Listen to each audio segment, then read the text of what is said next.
नमस्कार। अब कस्बों में मचेंगे घमासान, कर रहे हैं चुनावी महायुद्ध की तैयारी, क्योंकि स्थानीय लड़ाई के लिए रेखा हो गई है साफ। सूत्रों के हवाले से हमें पता चला। आगे सुनिए दिलचस्प ध्वनि मायमावली के जुबानी। स्थानीय निकाय चुनाव कराने के हाईकोर्ट के आदेश के साथ ही ग्राम पंचायत, एमपीटीसी और जेडपीटीसी चुनाव कराने में आखिरकार स्पष्टता आ गई है। पंचायत सरपंचों का कार्यकाल समाप्त हो चुका है। 17 महीने बीत चुके हैं। ऐसे में हाई कोर्ट ने आदेश दिया है कि चुनाव हर हाल में सितंबर तक पूरे कर लिया जाए। इसके साथ ही अगले 2 से 3 महीने के भीतर स्थानीय निकायों के चुनाव होने की संभावना है। इस संदर्भ में संयुक्त जिले भर के गांव और प्रत्याशियों में हलचल मच गई है। गांव में शासन व्यवस्था चरमरा गई है। वो कैसे, ये भी सुनिए। जनवरी 2019 में ग्राम पंचायतों के चुनाव हुए थे, लेकिन पंचायत शासी निकायों का कार्यकाल पिछले साल 2 फरवरी को खत्म हो गया था। सरपंचों के बिना करीब 1.5 साल से गाँव में शासन व्यवस्था ठप है।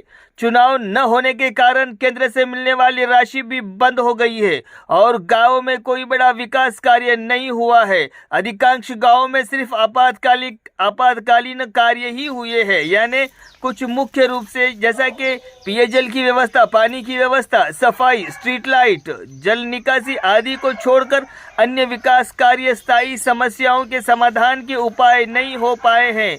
प्रमुख ग्राम पंचायतों में सफाई प्रबंधन भी अवस्थित हो गया है। शासन प्रशासन के अभाव में उनके स्थान पर नियुक्त विशेष अधिकारियों ने गांव में कदम नहीं रखा है और गांव में प्रशासन की गति धीमी हो गई है। इससे पूरा भार पंचायत सचिवों पर आ गया है और ऐसे स्थिति पैदा हो रही है कि वे कुछ नहीं कर पा रहे हैं और सीधे हाथ खड़े कर रहे हैं। अभी दुविधा क्या है ये भी सुनिए, अभी सुविधा क्या है ये भी सुनिए।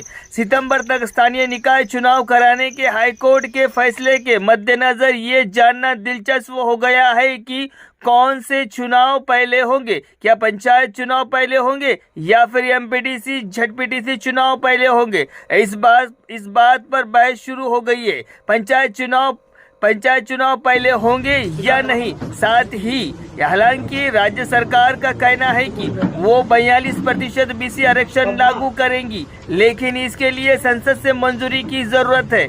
फिर सुनिए अभी दुविधा। इसके साथ इस बात पर भी अनिश्चितता तय है कि बीसी आरक्षण लागू हो पाएगा या नहीं, फिर पुराने तरीके से ही लागू किया जाएगा। अभी तक एससी और एसटी आबादी के आधार पर ही मतदाता सूची उपलब्ध थी। राज्य सरकार द्वारा हाल ही में कराई गई जाति जनगणना के जरिए से बीसी की आबादी और मतदान डेटा भी उपलब्ध हो गया है।